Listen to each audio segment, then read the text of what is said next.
हरे कृष्णा, मैं प्रत्यंगिरा। तो आज का टॉपिक है इश्क हुआ। Okay, it's all about the kind of feeling to which we say कि ये है प्यार। ओके, तो इश्क एक ऐसा जुनून होता है जहाँ पे yes we are deliberately in and हमें लगता है कि भाई यही तो है सबकी सच्चाई। ओके, तो हर एक के लिए फीलिंग बहुत ख़ास होती है and if you talk about it, दो भावनाएं जो है वो बहती चली जाती हैं। जैसे कि अगर आप किसी समुंदर किनारे हैं या फिर अगर किसी तालाब में हैं और कोई नौका लेके जा रहे हैं तो वो जो एक फीलिंग होती है वो आप बयान नहीं कर सकते, बस महसूस कर सकते हैं।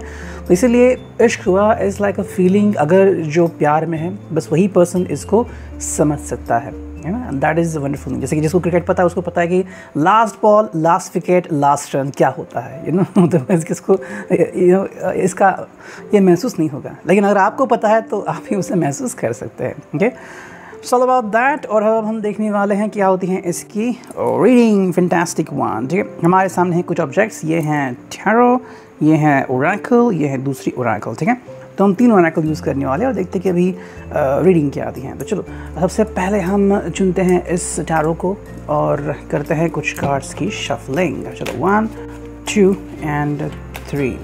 ठीक है, अब शफलिंग तो की है और देखते हैं कि कौन से कार्ड आते हैं। चलो 5-6 कार्ड ही चुन लेते हैं। 1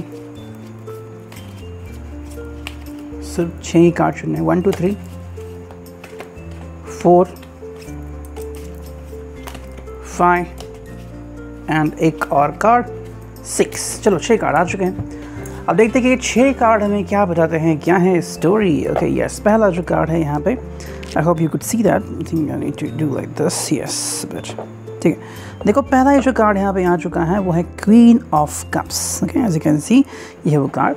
देखो क्वीन ऑफ कप्स का कार्ड यहाँ पे आ चुका है ना। What is in this card, क्या है इस कार्ड में। ठीक है, देखो अगर हम इस कार्ड के बारे में कहते हैं so it's all about the feeling, queen of coins है ये, sorry queen of coins. Okay, queen of coins की अगर हम बात करें, ओके आपको दिखा देता हूँ। ये फ़ोटो बहुत ही बेहतरीन है, उन्हें कॉइन पकड़ा हुआ है। ओके, तो चलो ये क्वीन ऑफ कॉइन्स का यहाँ पे आना मतलब जो फीलिंग है वो शुरुआत ही नहीं है, दिल तक दस्तक दी है इस फीलिंग ने। मतलब ये जो पर्सन है, ये पर्सन आपको बखूबी जानता है।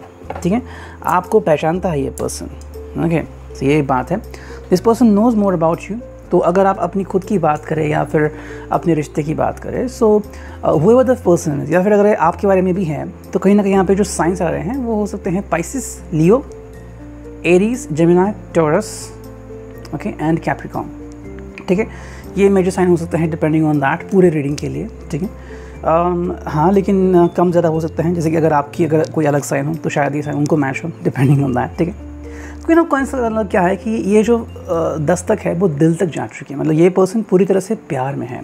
इश्क मोहब्बत की बातें अगर हम करते हैं तो यहाँ पे एक्सप्रेशन की बात आती है।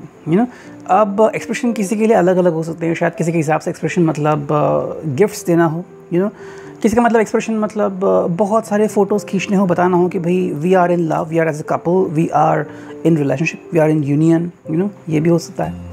किसी के हिसाब से एक्सप्रेशन मतलब प्यार जताना, कि आपको कोई चीज़ खरीद के दे रहे हैं हमेशा, आपको कोई आइसक्रीम दिला रहे हैं, ये दिला रहे हैं, ज्वेलरी दिला रहे हैं, किसी के हिसाब से गाल सहलाना, बालों को लहराना, या फिर किस करना, हैविंग सेक्सुअल रिलेशनशिप, तो हर एक के लिए इश्क का मतलब और कितनी आपकी उसमें एंट्री है या फिर कितने आप उस विषय में गहन हैं वो डिपेंड करता है। लेकिन ये जो पर्सन है ये आपके बारे में फिर रिश्ते के बारे में क्या उसे कहते हैं कि बहुत कुछ फील करता है। ऐसे कुछ नहीं है कि भाई ये पर्सन इसके बारे में अनभिज्ञ है, ऐसा नहीं है। The person knows about you, और उसे पता है कि इश्क क्या है और उसका मतलब क्या होता है। सो यहाँ पे ये पर्सन बिल्कुल रेडी है अपने दिल पे जो बातें हैं वो बताने के लिए। नेक्स्ट कार्ड है 9 ऑफ कप्स। देखो मैंने कप्स कहा था, कप्स आ भी गए। ओके, 9 ऑफ कप्स तो टोटल विश कार्ड है। अगर आप विशिंग की बात करते हैं सो बहुत ही खूबसूरत कार्ड है। ज़्यादातर मैं ऐसे कार्ड देखते हैं, लेकिन देखो यहाँ पे कितना मतलब खूबसूरती से यहाँ पे इसको ड्रॉ किया गया है।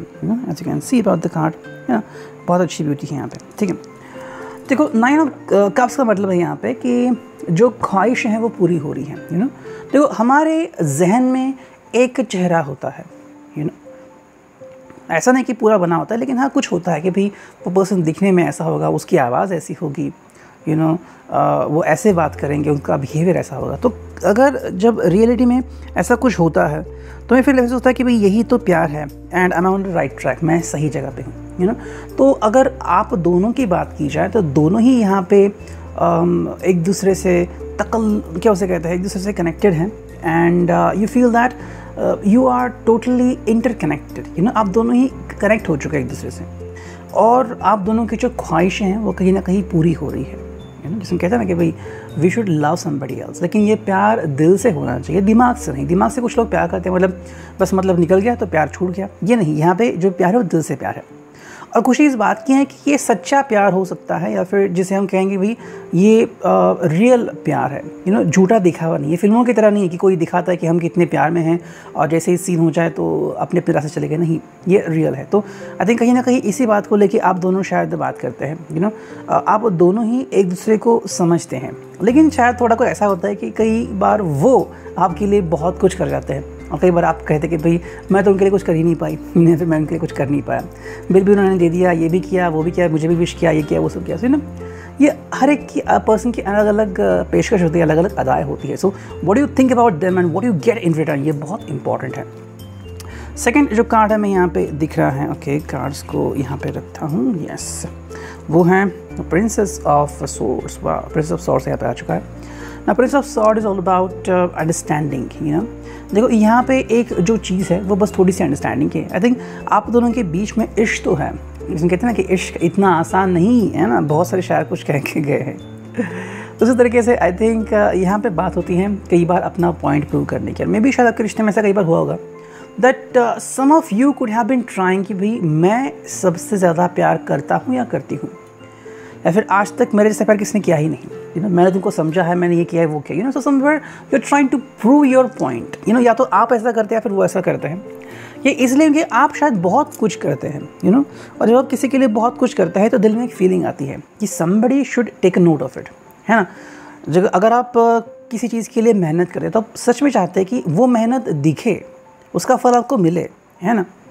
अगर फिर पेड़ लगा है तो पेड़ अच्छा हो, बड़ा हो, उसको फल आए और वो बहुत अच्छी उसकी शाखाएं हो, वो बहुत अच्छी शैडो दे, तो ये क्या होता है, ये हमारी फीलिंग है, जज्बात है जो हमसे जुड़े होते हैं। लेकिन अगर ऐसा नहीं होता तो हम गुस्सा होते हैं। आई थिंक कहीं ना कहीं आप दोनों भी शायद ऐसा करते होंगे, डिपेंडिंग ऑन दैट। ओके, अब जो नेक्स्ट कार्ड यहाँ पे आ रहा है वो है क्वीन ऑफ वॉन्ड्स। आजकल बहुत क्वींस आ रही हैं यहाँ पे। क्वीन ऑफ कॉइंस आ गया, 9 ऑफ कप्स आ गया, प्रिंसेस ऑफ सॉर्ड आ गया, फिर आ गया क्वीन ऑफ वॉन्ड्स। तो क्वीन ऑफ वॉन्ड्स का मतलब है कि यहाँ पे जो पर्सन है वो बहुत ही जज्बाती हैं। अब शायद आप हो सकते हैं या फिर ये पर्सन खुद ऐसा है कि बहुत जज्बाती है। मतलब अगर आप इनसे कनेक्ट करते हैं तो ये पर्सन जज्बाती होने लगते हैं। कई बार आप किसी चीज़ को प्रैक्टिकली एक्सेप्ट करना चाहते हैं, लेकिन ये पर्सन प्रैक्टिकलिटी को नहीं जानता। अगर आपको मीटिंग पड़ी और आप नहीं उनसे मिल पाए, फ़ोन नहीं किया गया, भूल गए, कुछ हो गया, तो ये पर्सन उदास होते हैं। अपने भी you are feeling the same. आपको शायद ऐसा लगता है कि भाई अगर थोड़ी सी बेसिक कुछ बात होती, वो मुझसे कॉल नहीं करते, मुझे बात नहीं करते, the person is not connecting with me. 2 दिन हो गए उन्होंने कुछ अपडेट नहीं दिया, तो maybe you feel like you are stuck. आप इस पूरे ज़िंदगी में, पूरे वर्ल्ड में सिर्फ अकेले ही इंसान हो, बाकी सब कुछ खुशी में है ना। तो क्वीन ऑफ वॉन्ड्स में कोई जो पर्सन है वो अपना दिल अपने हथेली में लेके बैठा है, और क्या उसे कहते हैं कि बहुत ही सिंपल पर्सन है ये, बहुत ही ईजिली हर्ट होने वाले। या तो ये पर्सन ज़्यादा किसी से मिलता जुलता नहीं है, और अगर किसी से मेल खाता है तो फिर उनसे एक्सपेक्टेशंस की बहुत बढ़ जाती है। और यही हो गया है आई थिंक यहाँ पे कि इश्क तो बहुत चरम सीमा पे, और वहाँ पे अब छोटी सी भी गड़बड़ी बर्दाश्त नहीं की जाएगी। ठीक है, नेक्स्ट कार्ड है मैं दिख रहा है वो है 4 ऑफ कॉइंस, और उसके डायरेक्ट पास जो कार्ड है वो है 7 ऑफ कप्स। ओके, देखो यहाँ पे 2 कार्ड आ चुके हैं ना। What is meaning of that one? देखो 4 ऑफ कॉइंस का मतलब है एंड 7 ऑफ कप्स का मतलब है कि कहीं ना कहीं यहाँ पे सेपरेशन हुआ है। आई फील दैट, ऐसा लग तो रहा है। 7 ऑफ कप्स यही इशारा देते हैं।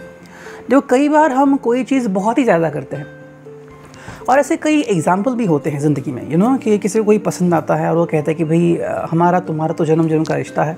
ओके, अब अगर मैरिड है और चिल्ड्रन है तो बात अलग है, उनको आखिर इनके खातिर या फिर अगर कोई समझाता है तो उनकी खातिर चीज़ें सही करनी पड़ती हैं। लेकिन अगर हम देखते हैं 4 ऑफ कॉइंस में, तो यहाँ पे क्या है, किसी पर्सन ने मानो आपको पकड़ लिया है, आप उसको जाने नहीं दे रहे हैं।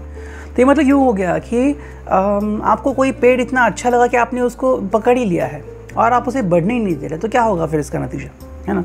या फिर किसी पर्सन में प्रतिभा है, वो शायद कल जाके किसी कंपनी का CEO बन सकता है, कोई अच्छा साइंटिस्ट बन सकता है, तो उसके लिए आपको उसे आगे पढ़ने के लिए भेजना पड़ेगा। अगर आप नहीं भेज रहे हैं just because of you feel love for that person, तो क्या हो जाएगा, है ना। तो ये हो रहा है इस रिश्ते में, शायद आपने या उन्होंने बहुत ही ज़्यादा इस रिश्ते में दिल लगाया है, और जब हम कोई चीज़ बहुत ज़्यादा करते हैं तो उसके दुष्परिणाम भी होते हैं, है ना। जैसे कि अगर आप कोई गाड़ी ले रहे हैं और उसे गाड़ी कभी निकाली नहीं बाहर, बस घर में ही रखी है, कितनी अच्छी गाड़ी, देखो 15 साल हो गए, RC बुक फिर रिन्यू नहीं की, क्या हो जाएगा, है ना। So it is happening. कोई जो पर्सन है वो शायद बहुत ही ज़्यादा कर रहा है रिश्ते में। आई थिंक बार बार आप इसे नोटिस कर रहे हैं। आई थिंक आप उनको कह भी रहे हैं कि भाई ये कुछ ज़्यादा हो रहा है, we should try to be a normal person, a normal couple. एक नॉर्मल कपल की तरह रहते हैं, लड़ते हैं, झगड़ते हैं, फिर साथ में आते हैं, थोड़े पार्टी करते हैं, घूमते हैं, थोड़ा मज़ा करते हैं, you know, because this is so called as life. Life क्या है किसी को नहीं पता, है ना। जैसे कि कुछ लोग हैं जिन्होंने जो पैसा जो है वो जोड़ के रखा था, है ना, FD की, ये की, वो की। अब जब कोविड आ गया तो वो पैसा भी उपयोगी नहीं पड़ा, बेड्स नहीं मिल रहा, ये नहीं हो रहे, तो what is the use of that one. अगर 4 ऑफ कप्स हमेशा काम पे नहीं आता, 4 ऑफ पॉइंट्स। जो नेक्स्ट कार्ड हमें दिख रहा है वो है 7 ऑफ कप्स। तो यहाँ पे शायद सेपरेशन हो चुका है, या फिर हो रहा है, या फिर कुछ समय के लिए आपने शायद बात करना बंद कर दिया है, ओके। या फिर कोई सोच रहा है कि भाई रिझाने के लिए आपको अभी क्या करना पड़ेगा। क्या ऐसा कोई गिफ्ट है जो आपको दिखा सकते हैं जिसके कारण आपके चेहरे पे हंसी आ सकती है। देखो, कोई चीज़ आपको अच्छी लगे या ना लगे, उससे आपका ध्यान भटक ज़रूर सकता है, लेकिन ये मुमकिन नहीं कि कोई चीज़ को देख के आप किसी पर्सन के प्यार में पड़े, है ना।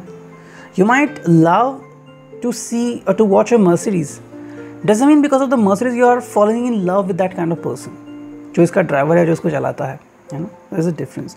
तो 7 ऑफ कप्स में क्या है कि कहीं ना कहीं ऐसा सेपरेशन आ चुका है बिकॉज ऑफ दैट कि ये पर्सन बहुत ही ज़्यादा कर रहा है, ओवरडू कर रहा है, यू नो। और अगर ऐसा होता तो क्या हो जाएगा फिर, यू नो, तो चीज़ें बदल जाएंगी। तो यही बात यहाँ पे जाननी बहुत ज़रूरी है। Somewhere sometimes we feel stuck because we feel कि हम आगे ही नहीं बढ़ पा रहे हैं, तो आगे बढ़ने के लिए रिस्क लेनी पड़ती है, और यहाँ पे रिस्क लेना बहुत इंपॉर्टेंट है। तो आई थिंक आप उन्हें ओपनली कहते हैं कि भाई I don't worry about it, रिश्ते में और डिवाइन में क्या लिखा है, डेस्टिनी में, वो होगा, है ना। तो हमें बस आगे बढ़ते रहना है। अगर सच में हम एक दूसरे की कमान संभाल सकते हैं तो चाहे कितनी भी कोई कोशिश कर ले, हम सेपरेट नहीं होंगे। लेकिन हमें एक दूसरे को स्पेस देनी होगी, एक दूसरे को समझना होगा, तभी हम सही ज़िंदगी का मकसद समझ सकते हैं, है ना। सो ये बात कहीं ना कहीं यहाँ पे इम्पॉर्टेंट है, डिपेंडिंग ऑन दैट कि भाई क्या इश्क में आप ऐसे ही सोच रहे हैं या फिर इसी चीज़ से गुजर रहे हैं, ठीक है। सेकेंड, हम देखते हैं इस ओरेकल से हमें क्या रीडिंग मिलती है। चलो करते हैं कुछ बार शफलिंग। यस, 3 बार शफलिंग की गई। अब निकालते हैं कुछ कार्ड। चलो, यस, चलो पहला एक जो कार्ड आ गया, 2 कार्ड आ गए मेरे साथ, फिर एक आ गया, ठीक है। देखो, पहला जो कार्ड है वो है mood on and need to set free. देखिए, 2 कार्ड आ चुके हैं। कहीं ना कहीं जैसे मैंने कहा था कि भाई या तो सेपरेशन हो रहा है या फिर हो चुका है, यू नो, और इट कुड भी शायद होने वाला है। ये कई बार और कोई पर्सन अगर बहुत ज़्यादा करता है तो शायद इससे हमें तकलीफ़ होती है। वही हो रहा है यहाँ पे, mood on on need to set free. या तो ये पास्ट रिलेशनशिप के बारे में है, यू नो, या फिर आपके करियर के बारे में हो सकता है कि आपको किसी चीज़ से बाहर निकलने की ज़रूरत है, ठीक है। अगर हम सिर्फ करियर की बात करें तो ऐसा हो सकता है कि मे बी ये कोई पर्सन बहुत ही ज़्यादा मेहनती एम्प्लॉय था, बहुत ज़्यादा मेहनत करता था और शायद सैलरी भी बहुत अच्छी मिलती थी। किसी कारण से because of the Covid lockdown लग गया, एपिडेमिक आ गया एंड कंपनी परफॉर्म नहीं कर पाई, तो शायद इनका जॉब चला गया होगा। अब इस पर्सन को ये सोचना और ये समझना कि भाई मेरी कंपनी जिसमें मैं मेहनत करता था वो नहीं रही, बहुत दुख हो जाएगा, है ना। वैसे ही अगर रिश्ते में अगर किसी में खोट आ गई है या फिर किसी को हर्ट हुआ है तो उन्हें उससे मूव ऑन होना पड़ता है। मूव होने का मतलब ये नहीं कि आप उस रिश्ते से चले गए, लेकिन कुछ समय के लिए आपको उसे भुलाना पड़ता है ना। देखो, अगर नासूर हो गया, ज़ख्म हो गई, तो आपको उसे कुरेदना नहीं है, आपको उसे नज़रअंदाज करना है। अगर आप उसे देखते बैठेंगे तो आपके मन में वही ख्याल है कैसे हुआ, ये क्यों हुआ है, किसने किया है, और फिर दर्द उठता है और फिर आपका हाथ वहाँ पे जगने की कोशिश करेगा और फिर क्या हो जाएगा, जो डॉक्टर ने किया है वो सब मिट्टी मोल हो जाएगा। तो इसलिए बहुत इंपॉर्टेंट है कि आप किसी चीज़ को जैसी वो चीज़ें वैसे देखें, ज़्यादा ना सोचें उसके बारे में, वही कई बार हल होता है। नीड टू सेट फ्री का मतलब है कई बार अगर आपने अपने ऊपर बंदिशें लगा ली हैं तो आपको उसे हटाना होगा। कुछ चीज़ें हैं जो आपको अगर तकलीफ़ देती है या फिर किसी चीज़ के कारण अगर आप खोए हुए रहते हैं तो आपको उस चीज़ को रिमूव करना पड़ेगा। सेट योर सेल्फ फ्री, खुद को फ्री कर लीजिए। अगर आप खुद को फ्री करते हैं तो आपकी ज़िंदगी बहुत ही सही हो जाएगी। नेक्स्ट कार्ड है वो है waiting unexplained. I think this could be happening, या फिर ऐसा हो रहा है आपके रिश्ते में, आप या तो उनके बारे में बहुत कुछ सोच रहे हैं कि भाई रिश्ता चल रहा था अचानक से पता नहीं क्या हो गया और अब मुझसे बात ही नहीं कर रहे हैं। आप इश्क में हैं या फिर वो पर्सन इश्क में है, वो तो है, कोई ना कोई पर्सन तो इश्क में ज़रूर है, लेकिन बात ये आती है कि इश्क में आगे करेंगे क्या, है ना। वेटिंग अनएक्सप्लेन्ड का मतलब है कि आप कितनी भी कोशिश कर रहे हैं, ये पर्सन आपकी तरफ नहीं आ रहे हैं, ना ही पलट के आपको जवाब दे रहे हैं, ना ही कह रहे हैं कि भाई गलती हो गई, ये हो गया। आपको उनकी सॉरी नहीं चाहिए, आपको उनकी माफ़ी भी नहीं चाहिए, बस ये चाहिए कि ये पर्सन आपकी ज़िंदगी में वापस आए। इसी कुछ लोग होते हैं जो घर छोड़ के चले जाते हैं और फिर उनकी माँ रोती है, उनके डैड बोल रोते हैं, बहन रोती है, कहते हैं कि भाई हम नहीं डांटेंगे, वापस आ जाओ। क्यों कहते हैं? बिकॉज प्यार करते हैं उनसे। लेकिन इश्क का मतलब ये नहीं कि सभी चीज़ें सही हो जाएंगी, गम भी होता है, दुख भी होता है, और जो इश्क करता है ना दोस्त सबसे ज़्यादा, उसी को बहुत ज़्यादा दुख होता है। और यही आज तक की हिस्ट्री हमें बताती है। ठीक है, सो ये आ गया सेकंड, और अब देखते हैं थर्ड में हमें क्या दिखता है। यस, चलो करते हैं कार्ड्स की शफलिंग। बस 3 ही कार्ड करेंगे, दिमाग करेंगे शफल, और देखते हैं यहाँ पे क्या कार्ड होते हैं। बस 2 ही कार्ड निकालेंगे, 1 एंड यस यहाँ 2। ठीक है, चलो 2 कार्ड आ चुके हैं। अब देखते हैं रीडिंग क्या आती है। ठीक है, देखो पहला जो कार्ड है वो है अलाउंस, एंड सेकंड जो कार्ड यहाँ पे आ गया है वो है कॉन्शियसनेस। यस, 2 कार्ड यहाँ पे आ चुके हैं ना, आपको इन दोनों कार्ड को समझना होगा। देखो अलाउंस यहाँ पे क्या कहता है, I will just show it to you. देखो अलाउंस का मतलब है the frequency of allowance invites us to be open to whatever comes our way without judgement, without opinion, without fear and without resistance. देखो allowance का मतलब क्या है? Accept करना एंड किसी चीज़ को हमारे अंदर आने देना। आने देने का मतलब क्या है? देखो जैसे कहते हैं कि हम फीलिंग कहते हैं उसे, ओके। अब भावनाएं जो होती हैं ज़्यादातर वही इंसानी दिमाग को कंट्रोल करती है ना। कोई कहता है कि हम भावना में बह गए, इसलिए हमने कहा कि भाई हम जाएंगे कहीं पे घूमने के लिए, वहीं पे पैर फिसल गया और लग गया, तो भावनाओं के बहते हमने ये किया, है ना, वो एक बात आती है। लेकिन अलाउंस का मतलब क्या है कि आपको कोई चीज़ को एक्सेप्ट करना है, अलाउ करना है ना। अब कोई पर्सन अगर आपको छोड़ के चला गया है, आपका साथ छोड़ा या फिर वापस आ रहा है, आपको उसे दिल खोल के एक्सेप्ट करना है विदाउट एनी जजमेंट। ये नहीं कहना है कि भाई अभी तुम वापस आ गए, कितने साल हो गए देखो, है ना। कोई अगर पर्सन परफॉर्म नहीं कर रहा, ये नहीं कि परफॉर्म नहीं कर पाएगा, है ना, आप उसको एक मौका तो दो, देखिए वो बहुत अच्छी सेल करके दिखाएगा। सो इट मीन्स कि आपको एक्सेप्ट करना होगा, है ना। कई बार अगर आप चीज़ें एक्सेप्ट करते हैं तो रियलिटी से भी परे कोई चीज़ निकलती है और वो बहुत खूबसूरत होती है ना, लेकिन हम इसी में अटक जाते हैं। अब अगर आपके साथ नहीं है या फिर कोई आने वाला है आपके साथ और बस एंट्री पॉइंट चाहता है, तो इट डिपेंड्स ऑन कि आप उसे क्या कहते हो। क्या आप जहाँ पे अटके हुए हो उसी चीज़ को लेकर परेशान हो, या फिर आप कहते हैं कि I am allowing the universe to interact with me, और जो मेरे लिए सही है जो भी है वो हो जाए, I don't care about it, है ना। तो एक्सेप्ट का मतलब है कि अपना दिमाग नहीं लगाना, जो सही है, जो सच्चा है आपके लिए आपके सामने आ जाएगा, और फिर आप क्या करते हैं आपके ऊपर है। कॉन्शियसनेस है यहाँ पे। अब इसका कॉन्शियसनेस का मतलब क्या है? The frequency of consciousness supports our ability to focus our attention on all the multi dimensional aspects that show up so that we can include them in our reality, consciousness. देखो हमारे आसपास क्या हो रहा है, consciousness.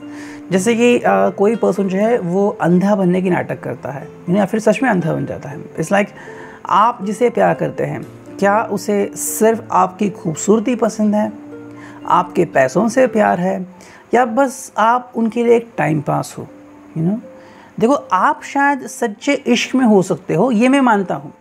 I believe in that कि भाई somebody isn't truly madly in love doesn't mean both of them are madly in love। Divorce क्यों होते हैं? शायद कोई नहीं चाहता तो दूसरा पर्सन जो है वो सिंगल हैंड डिवोर्स फाइल करता है कि मुझे डिवोर्स चाहिए। अब शायद उसे सालों साल लगे, लेकिन बातें तो होती हैं। ये क्यों होता है? Because there is a consciousness. कोई चीज़ अगर आपको अच्छी लगी मतलब वो चीज़ अच्छी है ऐसा नहीं है, शायद आपका नज़रिया बहुत अच्छा है है ना। जैसे एक सिंपल से एग्जांपल लीजिए, कोई बॉल है वो बस चली गई, सड़क पे लुढ़की हुई और कहीं पे जाके कीचड़ में फंस गई। अब कितने लोग हैं जो उसे निकालेंगे, है ना।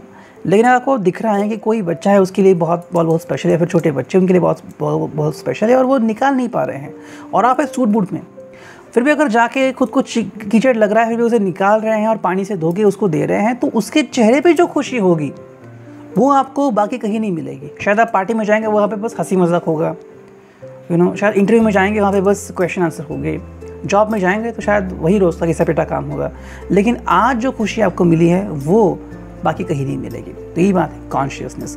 अगर आप कॉन्शियसनेस का इस्तेमाल करें तो आपको सच में पता चलेगा कि भाई इस पर्सन के दिल और दिमाग में क्या है, ये मुझे कितना चाहता है, कितना पसंद करता है, और मुझे इसके लिए क्या करना होगा, क्या मैं सही पायदान पे हूँ, क्या मुझसे कोई गलती हो रही है, या फिर मुझे कोई और निर्णय लेने की ज़रूरत है। ठीक है, ये था आज का reading. I hope it resonate. Thank you, signing off, meaning tarot.